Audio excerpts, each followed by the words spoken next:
아멘. 하나님 말씀 사도행전 9장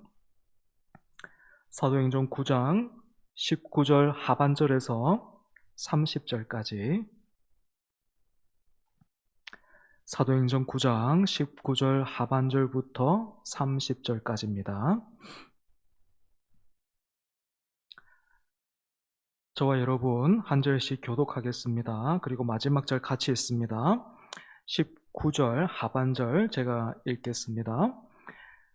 사울이 다메섹에 있는 제자들과 함께 며칠 있을새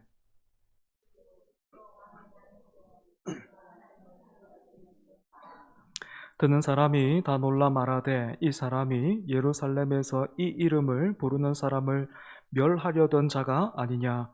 여기 온 것도 그들을 결박하여 대제사장들에게 끌어가고자 함이 아니냐 하더라.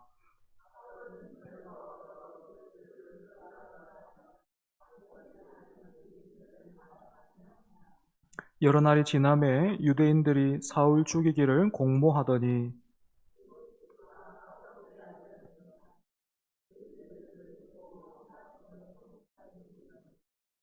그의 제자들이 밤에 사울을 광주리에 담아 성벽에서 달아 내리니라.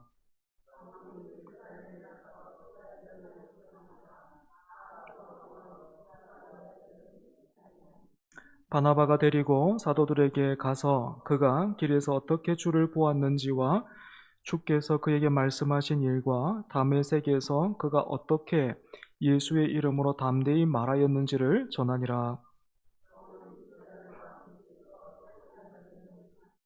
또 주 예수의 이름으로 담대히 말하고 헬라파 유대인들과 함께 말하며 변론하니 그 사람들이 죽이려고 힘쓰거늘 형제들이 알고 가이사랴로 데리고 내려가서 다소로 보내니라.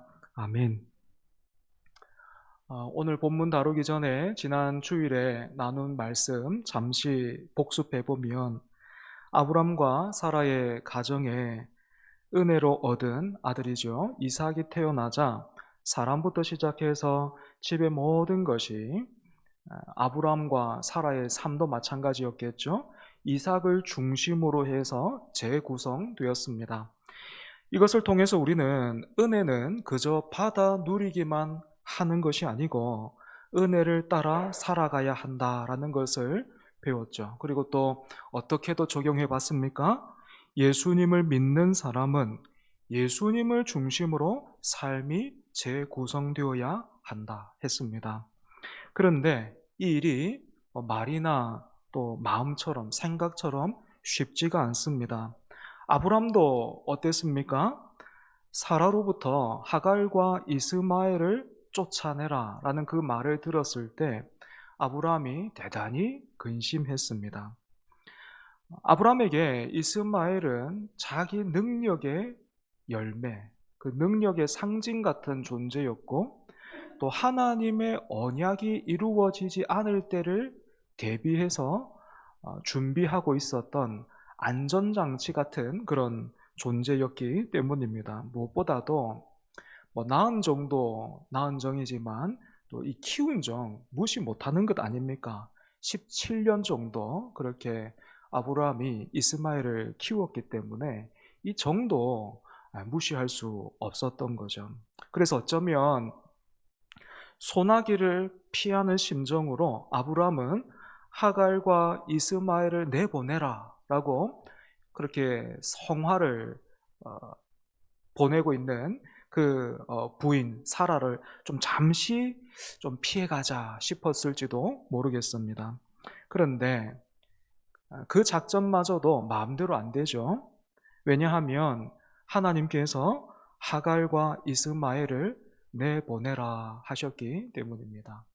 아브라함이 사라의 말을 들었을 때는 대단히 근심했는데 하나님께서 사라의 말을 들으라 그렇게 아브라함에게 말씀하시자 아브라함이 어떤 모습 보였습니까? 근심했다 뭐 이런 표현 없고 다음날 아침에 일찍이 일어나서 떡과 가죽 부대에 물을 채워서 하갈의 어깨에 메워주고 집에서 내보내죠. 그렇게 했던 그 아브라함이 누구보다도 제일 힘들었을 텐데, 제일 마음이 아팠을 텐데, 그 찢어지는 마음을 부여잡고 아브라함은 하나님의 말씀을 붙들었던 것입니다. 여러분, 이처럼 아브라함은 은혜를 깨달은 그 순간부터 그 삶과 인격이 점점 은혜를 따라가는 사람으로 빚어져 갔습니다. 그리고 똑같은 모습을 우리는 오늘 본문의 사울을 통해서도 확인할 수 있습니다. 교회를 박해하고 멸하려고 했던 사울, 위협과 살기에 숨을 내뿜던 그 사울에게 부활하신 주님이 찾아오셨습니다. 그리고 그 은혜가 사울 개인뿐만 아니고 그 개인의 인생을 송두리째 바꿔놓죠.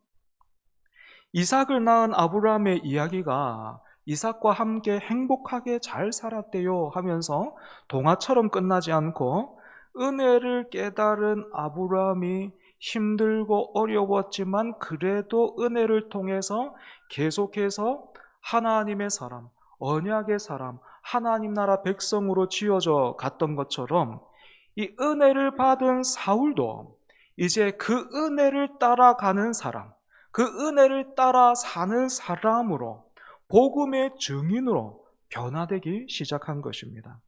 그런데 여러분, 하나님께서 이처럼 한 인생, 한 사람 다루시고 만지시고 빚으시고 변화시켜 가시는 그 과정을 보면 공장에서 완제품을 바로 찍어내는 것처럼 그렇게 사람을 만들지 않으시고요. 마치 도자기를 빚는 장인이 또는 그림을 그리는 화가가 붓터치를 섬세하게 이렇게 하듯이 하나님이 한 사람 그렇게 빚어 가시는 것 우리가 보게 됩니다. 그리고 그런 과정에서 하나님이 즐겨 사용하시는 세 가지 도구가 있어요. 세 가지 방편이 있습니다. 뭔가 하면 사람, 시간, 그리고 고난입니다. 하나님이 참 즐겨 사용하시는 그런 방편인데 사람, 시간, 고난입니다. 오늘 본문은요, 겉으로 보면 개가천선한 사울이라는 한 개인의 이야기처럼 보입니다. 하지만 사실은 하나님께서 한 사람을 빚으시고 또 그 사람을 통해서 교회를 세워 가시는, 이 땅에서 하나님의 나라를 확장시켜 가시는 하나님의 이야기, 성령 하나님의 이야기입니다. 그리고 하나님은 지금도요, 우리를 세 가지, 사람, 시간, 고난, 이 도구를 통해서 계속 우리를 만지고 계십니다. 빚어 가고 계시는 거예요. 첫 번째로 하나님은 사람을 통해서 우리를 다루시고 빚으십니다. 여러분, 사울이 회심하고 가장 먼저 있었던 일 무엇입니까? 19절 하반절 다시 보면 사울이 다메섹에 있는 제자들과 함께 며칠 있을세 이렇게 되어 있습니다. 사울이 누구와 같이 있었습니까? 다메섹에 있던 제자들과 함께 있었습니다. 참 놀랍죠? 지금 사울과 같이 있는 이 사람들 누굽니까? 이 제자들 누구예요? 불과 얼마 전까지만 하더라도 사울이 결박해서 예루살렘으로 잡아가려고 했던 사람들입니다. 그런데 그렇게나 사울이 혐오하고 말살하려고 했던 바로 그 사람들이 이제는 사울의 친구가 되고 형제가 되고 가족이 되었습니다. 여러분, 회심에는 우리가 예수님을 구주로 영접하면 하나님 나라 백성이 되면 반드시 이런 열매가 따라오게 되어 있습니다. 사울이요, 빛 가운데서 주님 만났잖아요. 우리는 사울의 이 경험을 세례와 연결시켜 볼 수 있습니다. 왜냐하면 세례는 그리스도와 연합했다라는 표가 되기 때문입니다. 그리고 그리스도와 연합했다라는 것은 그리스도의 몸인 교회에 접붙임을 받았다라는 뜻이기도 합니다.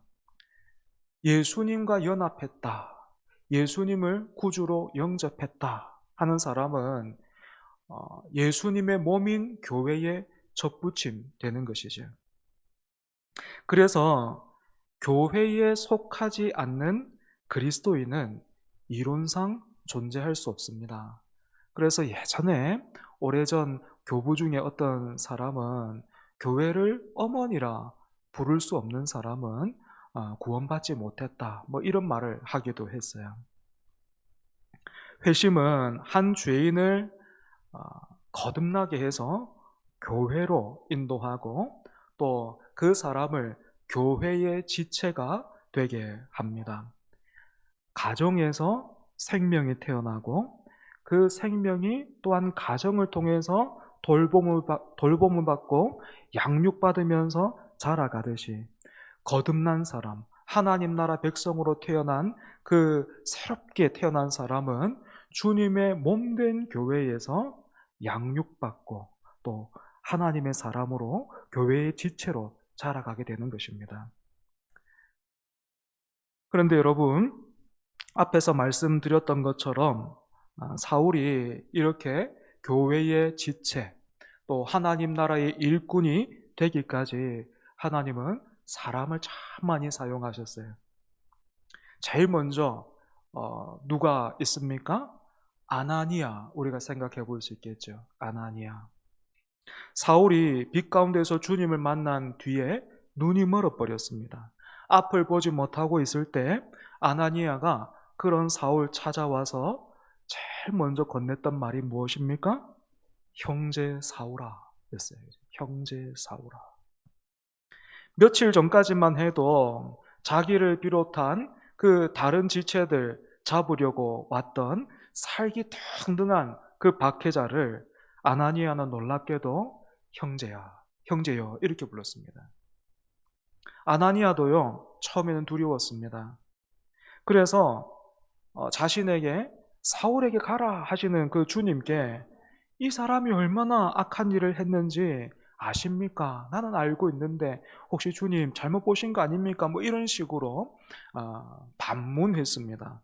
하지만 아나니아는 사울을 가리켜서 주님께서 내가 택한 나의 그릇이다 라고 말씀하셨을 때 그 주님의 말씀에 순종했고 사울을 찾아가서 손을 얹었죠.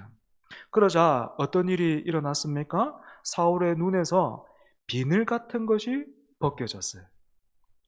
주님께서 아나니아라는 이 한 사람의 순종을 통해서 사울의 그 멀어 있었던, 그리고 또 닫혀 있었던 그 눈을 열어 주셨던 것입니다. 또 오늘 본문을 보면 이제 눈을 뜨고 이 기운을 차린 이 사울이 열심히 막 즉시로 복음의 전도자로 변모하게 되는데 곧바로 위험을 만나죠. 그래서 그 위험에 빠지게 된 사울을 피신시킨 사람들이 있어요. 누굽니까? 25절 여러분 보시면 어떻습니까? 24절, 25절 보시면 이름 없는 제자들 나오죠.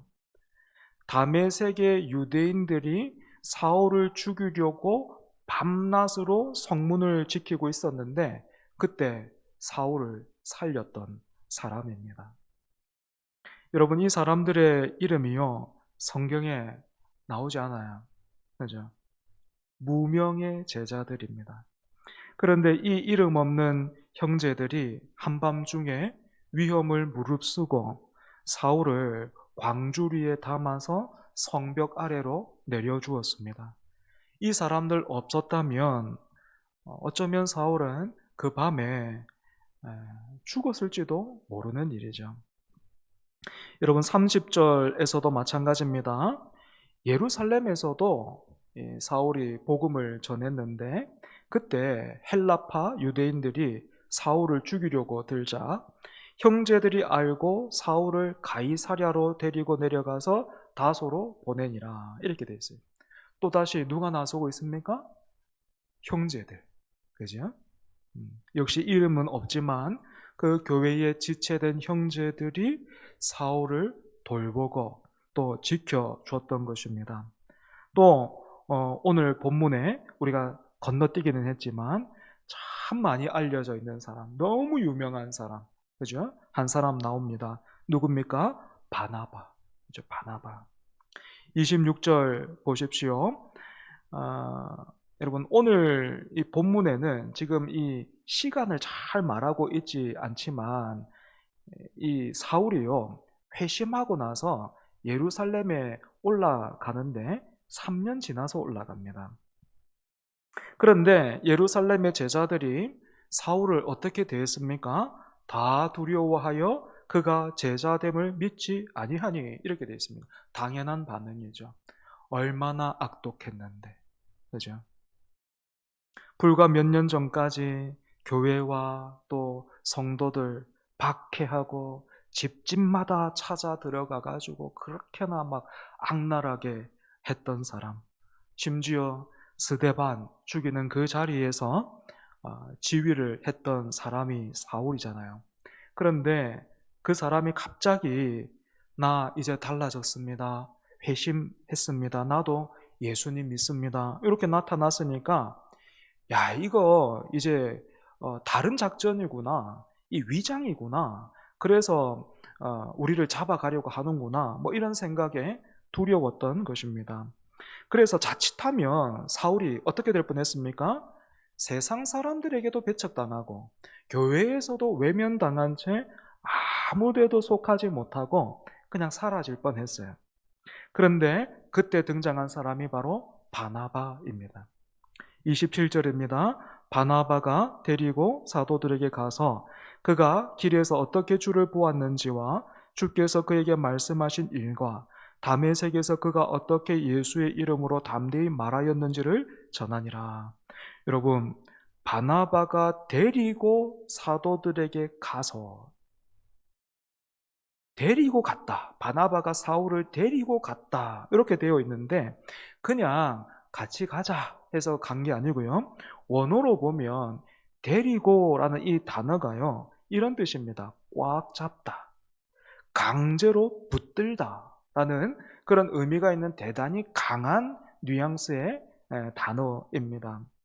그러니까 바나바는 자신의 과거에서 벗어날 수 없었던 사울. 그래서 의기소침을 넘어서서 좌절하고 절망하고 있던 사울을 꽉 붙들어 줬던 거예요.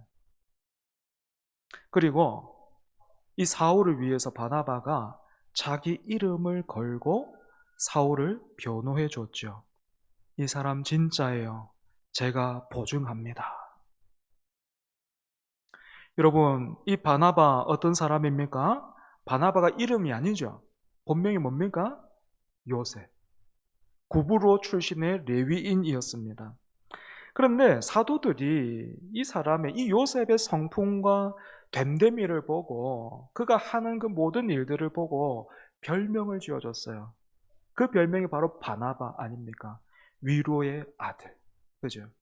얼마나 탁월했습니까? 이 꽉 붙드는 일, 사람을 꽉 붙들어주는 이 일에 얼마나 탁월했으면 바나바라는 그런 별명을 붙여줬고 그 별명이 요셉이라는 이름보다 지금까지 더 유명하죠. 또한 성경은 이 바나바를 이렇게 소개하고 있습니다. 바나바는 착한 사람이요 성령과 믿음이 충만한 사람이라. 바나바는 자기 밭을 팔아서 그 값을 사도들에게 가져왔던 사람이었고 나중에는 안디옥에 세워진 최초의 이방인 교회를 섬겼던 일꾼이기도 했습니다. 여러분 여기서 한 가지 짚고 넘어가야 할 게 있어요. 이 위로라는 헬라어와 주님께서 보내주시겠다고 약속하신 보혜사 성령이라는 이 헬라어는 같은 어근을 가진 단어다라는 것입니다. 무슨 말입니까? 바나바는 성령님이 하시는 일을 사람으로서 똑같이 하고 있었다라는 거예요. 성령이 위로자가 되시는 것처럼 바나바도 위로자였던 거죠. 그리고 훗날 여러분 이 바나바가 또 어떤 일 합니까?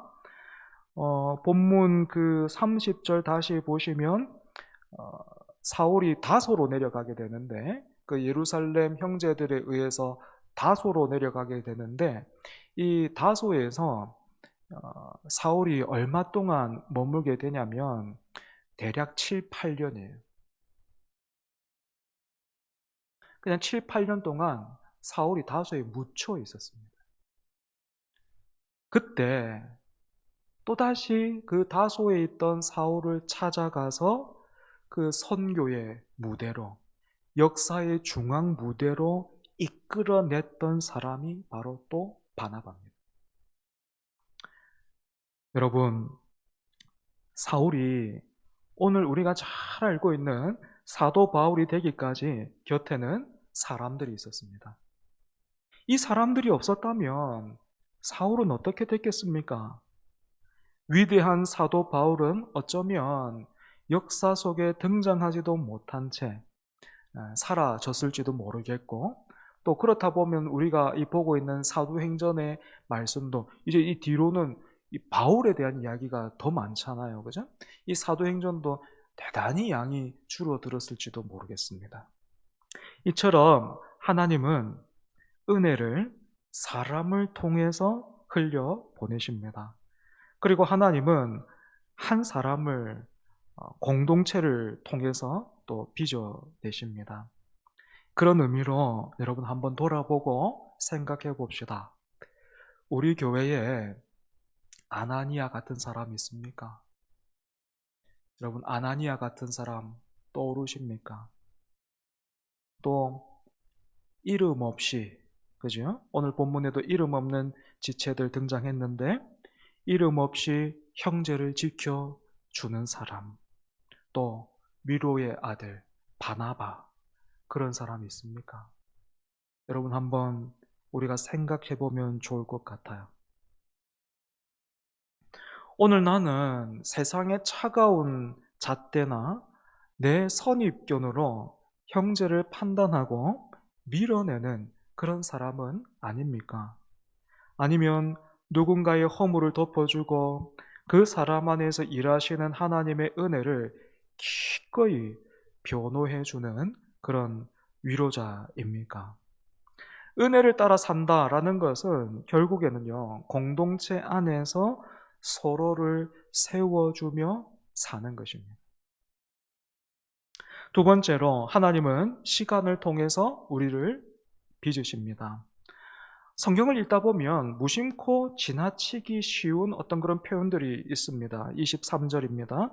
여러 날이 지나매 유대인들이 사울 죽이기를 공모하더니. 여러분 여기에 나오는 이 여러 날을 그냥 우리는 며칠, 길어야 몇 주 정도 그렇게 생각하기 쉽습니다. 그런데 여러분 이 여러 날이 실제로 얼마나 긴 기간인가 하면 갈라디아서를 참고해 보면 갈라디아서의 바울이 이 기간을 시간 순으로 말하고 있거든요. 그 갈라디아서를 참고해 보면 이 지금 이 며칠이요 대략 3년입니다. 3년. 3년 만에 이제 비로소 예루살렘에 올라가서 베드로와 야고보를 만났던 거죠. 그 중에 이 3년이라는 이 시간들 중에서요, 다메섹에서 보낸 그 시간은 대체로 좀 짧았던 것으로 보이고 대부분의 시간은 아라비아 광야에서 보냈던 것으로 보입니다. 그리고 여러분 아까도 말씀드렸죠. 30절에서 사울이 다소로 갔는데 가게 됐죠. 자기가 가고 싶어서 간 게 아니고 위협을 받아서 그 박해로 인해서 박해자가 이제 또 박해를 받게 되면서 그 박해를 피해서 다소로 가게 됐는데 거기에서 바나바가 다소에 사울을 찾으러 올 때까지 다시 대략 7, 8년의 시간을 사울 역시도 무명으로 지내야만 했습니다. 여러분 이렇게 보면 사울이 회심하고 나서 본격적인 사역을 시작하기까지 도합 어느 정도 시간이 걸린 겁니까? 최소 10년이에요. 10년. 여러분, 이처럼요, 하나님은 서두르지 않으십니다. 생각해 보세요. 사울은 부활하신 주님을 직접 만난 사람입니다.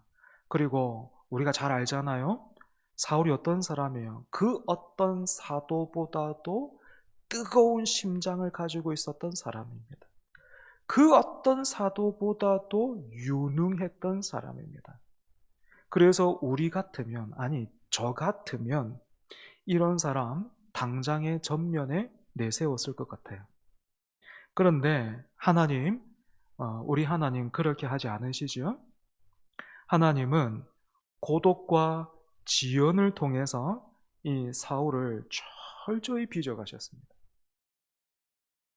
여러분, 다른 사도들요, 베드로를 비롯한 다른 사도들, 예수님과 3년을 함께 보냈습니다.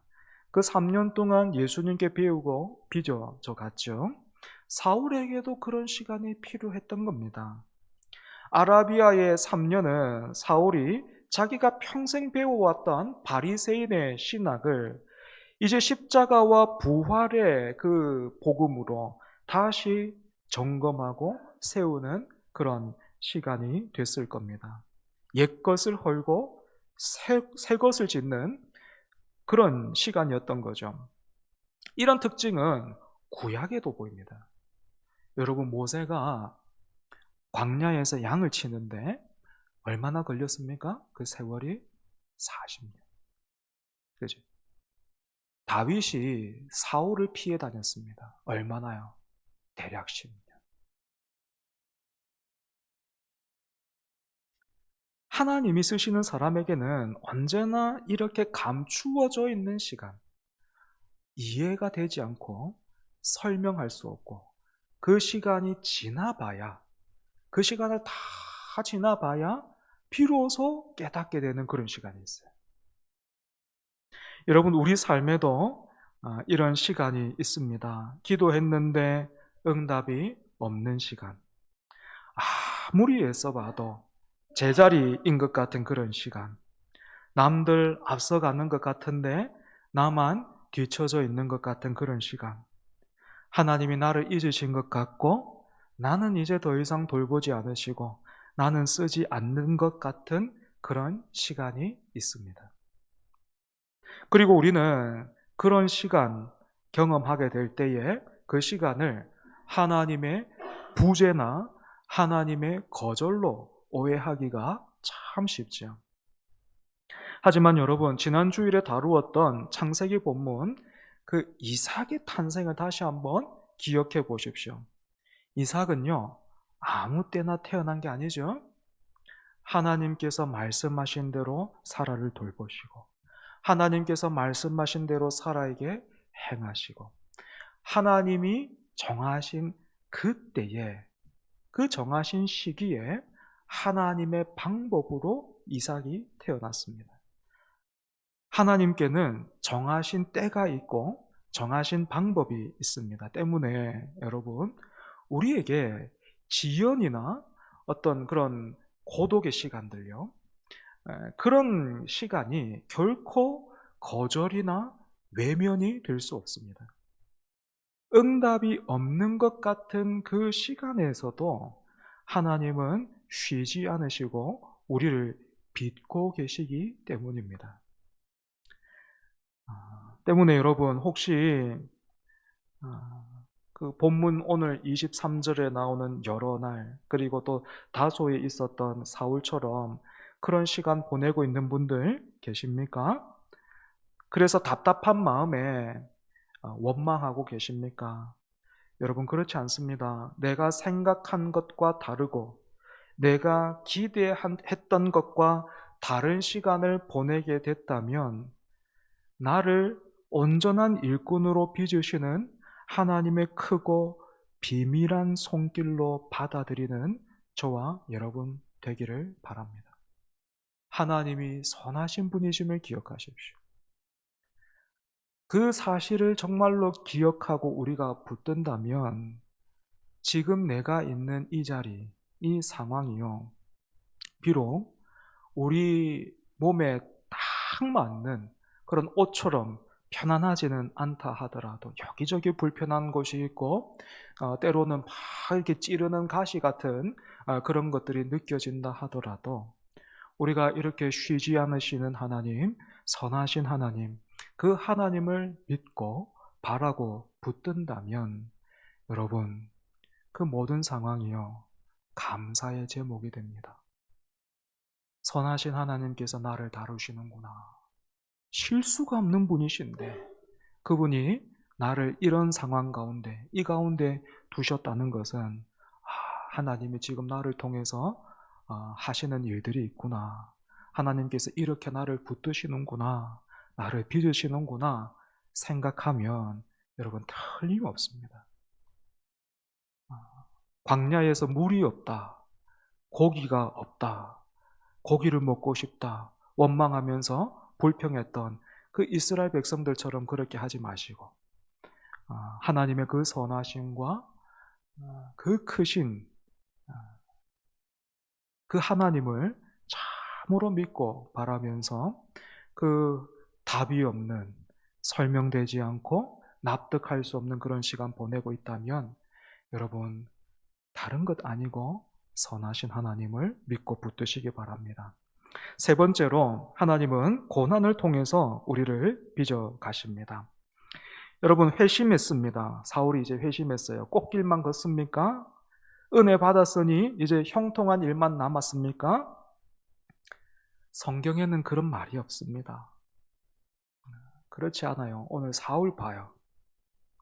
하나님은요 처음부터 아나니아를 통해서 이렇게 말씀하셨습니다. 사도행전 9장 16절인데요. 그가 내 이름을 위하여 얼마나 고난을 받아야 할 것을 내가 그에게 보이리라.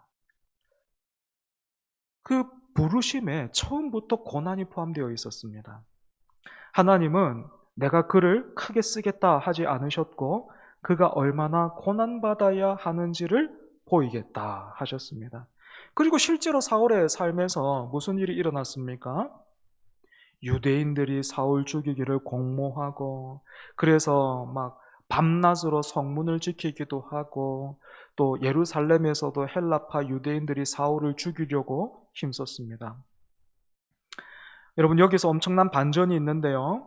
몇 년 전만 해도 스데반이 죽임을 당할 때 그 자리를 지키면서 옷을 맡아주었던 사람이 사울인데 회심한 뒤에는요. 이 사울이 스데반이 했던 그 일, 스데반이 갔던 그 길을 똑같이 갑니다. 여러분, 사울이 어떻게 위기를 벗어났습니까? 25절을 보면 광주리에 담겨서 성벽 아래로 내려졌습니다. 다메섹에 처음 들어올 때 사울의 모습은 어땠어요? 대제사장의 공문을 손에 들고 의기양양하게 위풍당당하게 박해자로서 위세를 떨치면서 입성하려고 했습니다. 그런데 어떻게 됐습니까? 이제는 살기 위해서 이 광주리는 곡식을 담는 광주리예요. 사람 타는 광주리가 아니고 곡식 담는 광주리에 담겨서 지금으로 치자면 뭐겠습니까? 홈플러스 그 장바구니 그런 거겠죠. 이마트 장바구니 그런 거겠죠. 거기에 담겨서 그것도 밤중에 성벽 창문으로 몰래 내려가야 되는 신세가 됐습니다. 세상 기준으로 보자면 굉장히 수치스럽죠. 실패한 사람처럼 보입니다. 그래서 어떤 사람들은 이렇게 생각합니다. 이럴 바에는 차라리 장렬하게 순교하는 게 낫겠다. 그렇게 생각하고 말하는 사람들도 있습니다. 아마 주님을 만나기 전에 사울 같았다면 그랬을 겁니다. 이렇게 수치를 당하느니 차라리 내가 장렬하게 죽겠노라 하는 거죠. 그런데 주님을 만난 사울이요 달라졌어요. 주님께서 택하신 그릇답게 자랑할 게 하나 없는 모습으로 약하디 약한 모습으로 주님께서 길을 열어주시면 그게 곡식 담는 광주리에 몸을 숨기는 일이라도 아멘 하게 됐던 것입니다. 이게 빌립보서에 말하는 일체의 비결을 배웠노라 하는 그 말에 포함되어 있는 것이죠. 여러분 우리가 붙들어야 할 진리가 여기 있습니다. 고난은 실패가 아니다라는 것입니다. 고난은 은혜의 그릇으로 부름받은 우리의 깊이와 너비를 더하는 장인 되시는 주님의 손길입니다. 고난은 우리의 교만을 꺾습니다. 그리고 오직 십자가의 은혜만을 바라보고 붙들게 만듭니다. 고난은 하나님이 우리를 빚으시는 학교이기도 합니다. 하지만 솔직히 고난을 당하는 우리는 이런 마음을 품기가 참 쉽습니다. 하나님이 나를 사랑하시고 생각하신다면 왜 나에게 이런 고난을 주실까? 많은 사람이 그래서 고난 없는 기독교를 믿고 싶어 합니다. 고난 없이 예수님 믿고 싶어 하는 거죠. 고난 없이 예수님 따라가고 싶어 합니다. 은혜 받았으니 아프면 안 되고 은혜 받았으니 힘들면 안 된다라고 생각합니다. 그런데 그것은 성경이 말하는 복음이 아닙니다. 그건 내가 복음이에요. 하나님의 방식은 우리의 기대와 다릅니다. 하나님은 화려한 어떤 임명식이 아니라 광주리에 담긴 수치를 통해서 사울을 빚으셨습니다.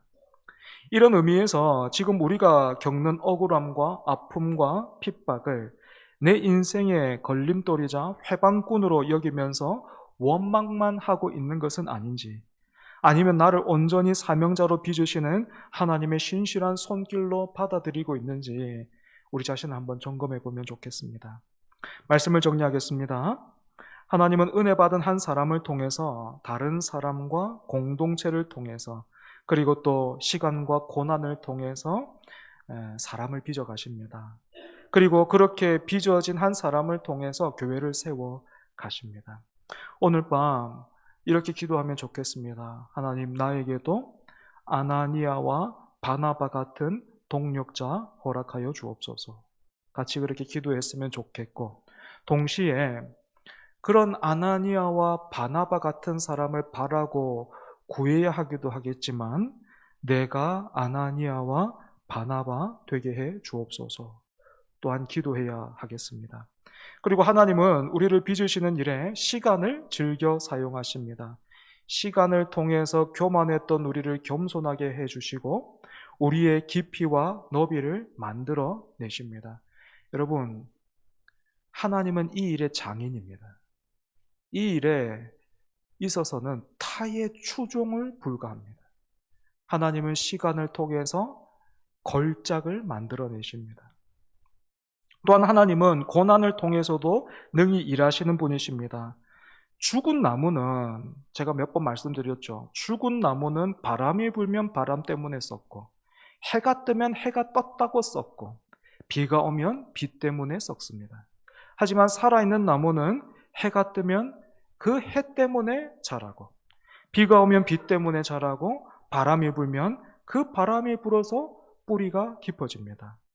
주님을 만난 사울이 사람과 시간과 고난을 통해서 빚어져 갔듯이 우리 역시도 천국을 약속받은 그것으로 끝나는 것이 아니고 그 사실이 시작이 되어서 계속해서 복음의 사람, 그 예수님의 사람, 교회의 일꾼으로 계속해서 빚어져 가는 저와 여러분 되기를 바랍니다. 찬송합니다. 찬송가 425장입니다. 425장입니다.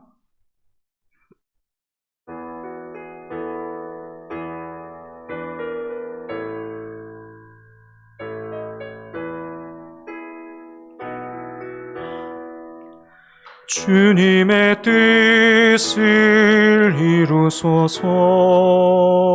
고요한 중에 기다리니 진흙과 같은 날 빚으사 주님의 영상 만드소서. 주님의 뜻을 이루소서. 주님 발 앞에 엎드리니 나의 맘속을 살피시사 눈보다 희게 하옵소서. 주님의 뜻을 이루소서. 병들어 몸이 피곤할 때 권능의 손을 내게 펴사 강건케 하여 주옵소서. 주님의 뜻을 이루소서. 온전히 나를 주장하사 주님과 함께 동행함을 만민이 알게 하옵소서. 아멘.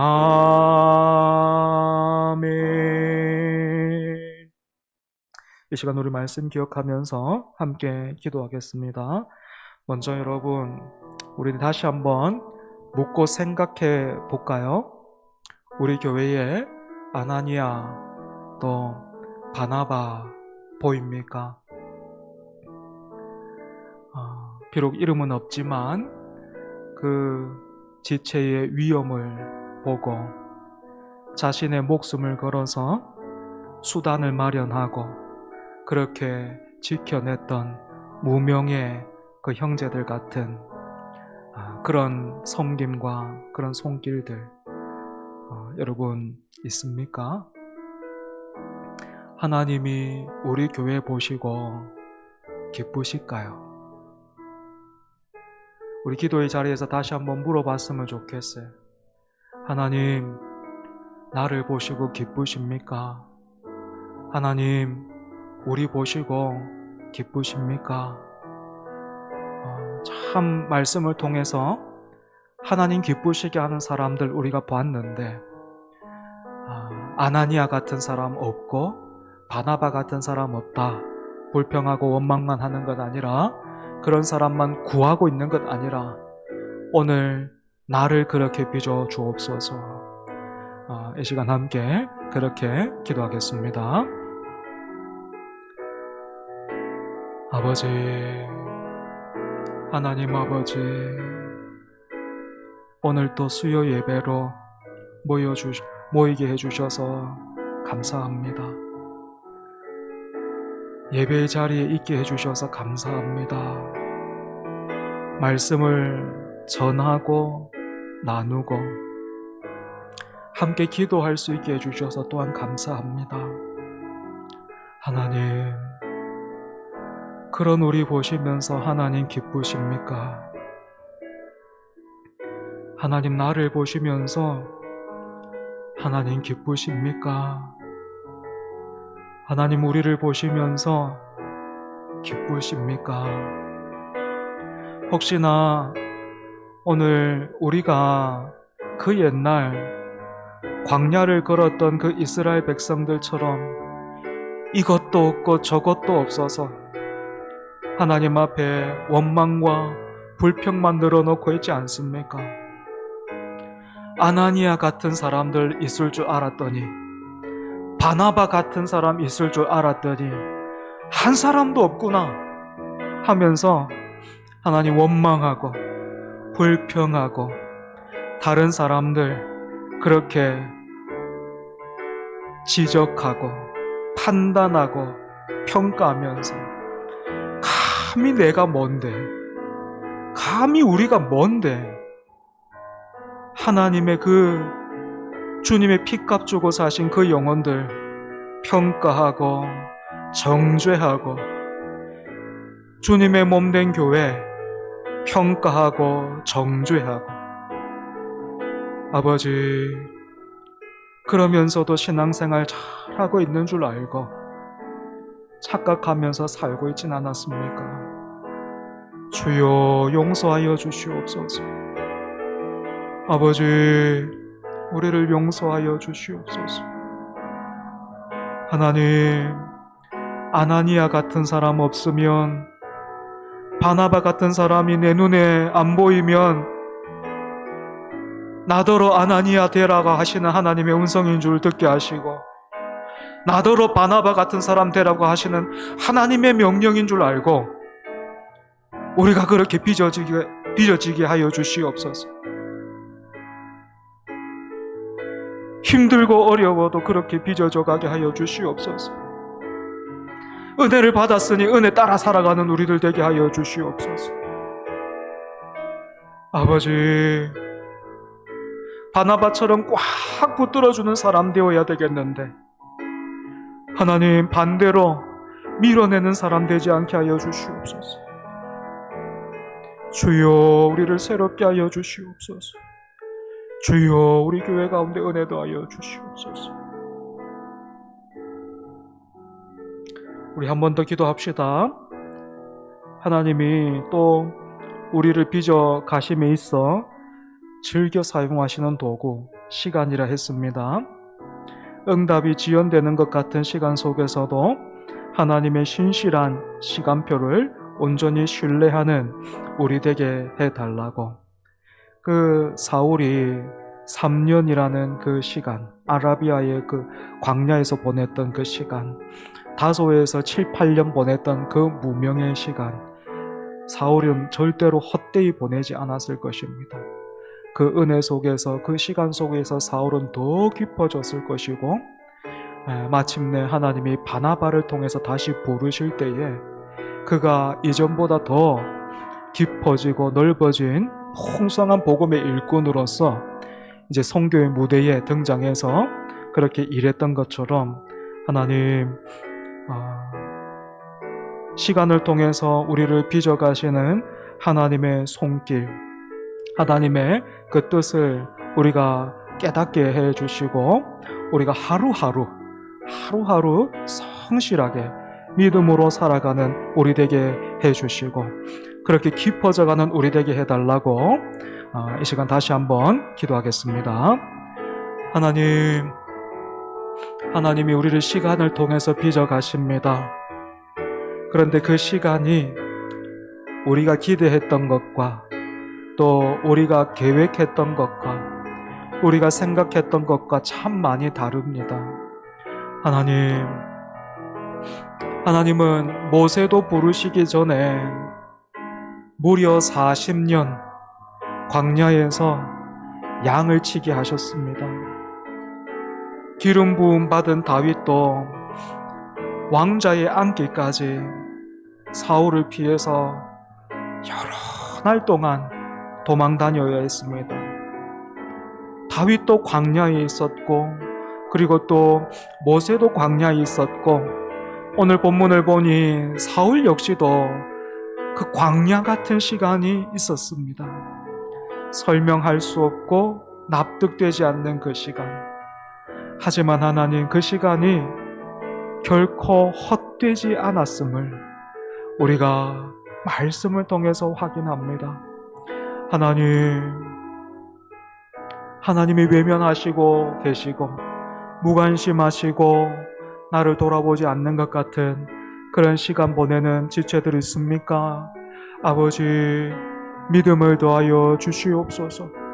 하나님의 선하심을 꽉 붙들 수 있게 해주시옵소서. 그래서 하나님, 그 열매가 시간이 지남에 따라서 점점 익어져 가고 맛을 내는 것처럼, 하나님, 우리 역시도 은혜에 붙들려 그 시간이 길어지고 깊어짐으로 아버지, 우리 또한 하나님 나라 백성으로 그렇게 잘 빚어져 갈 수 있게 하여 주시고, 또 그 시간을 통하여서 예수님 닮은 사람으로 하나님 만들어져 갈 수 있게 하여 주시옵소서.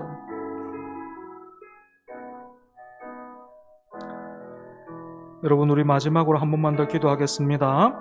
하나님이 또한 고난을 통해서도 우리를 빚어 가십니다.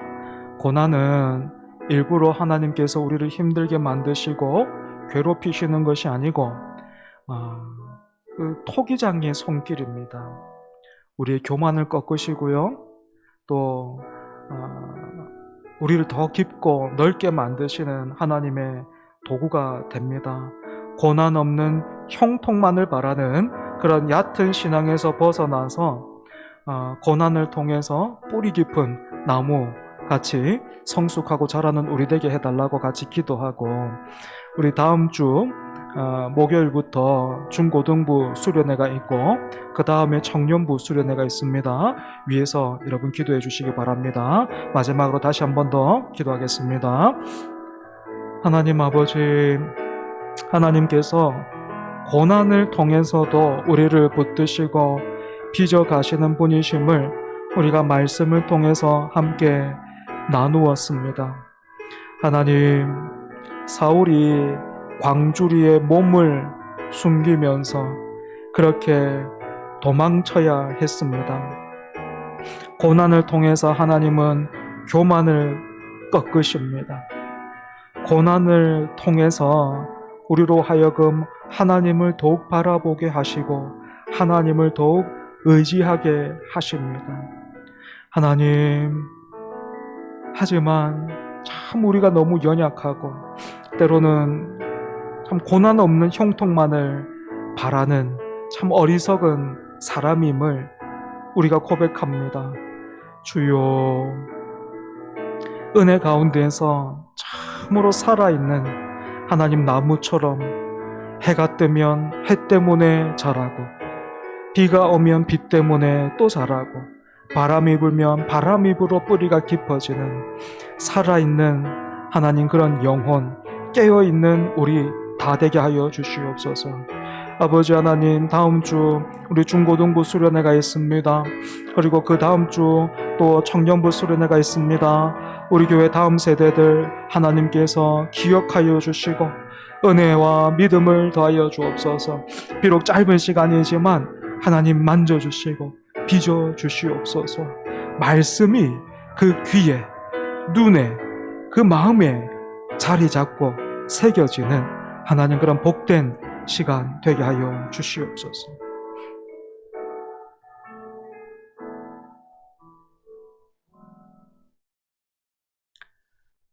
하나님, 예배의 자리로, 말씀 앞으로, 또 기도의 자리로 불러주셔서 감사합니다. 예배하고 기도하는 우리, 찬송하는 우리, 그런 우리를 보시고 하나님 기쁘십니까? 하나님, 나를 보시고 하나님 기쁘십니까? 나만 기쁘게 해달라 했던 그 신앙의 자리에서 이제는 우리가 자라고 성숙해서 하나님을 기쁘시게 하기를 원합니다. 하나님을 기쁘시게 하는 사람들 우리가 봤습니다. 아나니아와 바나바, 그리고 또 이름 없는 형제들이 있었습니다. 하나님, 우리 눈에 이런 사람 보이지 않고 이런 손길 느낄 수 없다, 불평하고 원망했다면 그런 우리 용서해 주시고, 그런 사람이 눈에 보이지 않으면 우리더러 그런 사람이 되라 하시는 하나님의 명령인 줄 알고 그렇게 빚어져 가는 우리들 되게 하여 주시옵소서. 예수님께 붙들린 그 시간이 결코 헛되이 흘러가지 않음을 보았고, 또 이해할 수 없는, 또 설명할 수 없는 그런 시간, 고난도 하나님 그저 우리에게 주어진 것이 아님을 말씀을 통해서 함께 확인했습니다. 살아있는 나무가 해 때문에, 비 때문에, 바람 때문에 더 자라고 열매 맺듯이 하나님의 은혜에 붙들려 우리 또한 살아가는 모든 시간들 속에서 하나님 나라 백성으로, 또한 주님의 몸된 교회가 그와 같이 자라고 성숙해지게 하여 주시옵소서. 그렇게 우리가 어제보다 더 하나님을 기쁘시게 하는 하나님 나라 백성이요 공동체 되게 하여 주옵소서. 그것이 우리의 비전이요 꿈 되게 하여 주옵소서. 예수님 이름으로 기도드립니다. 아멘.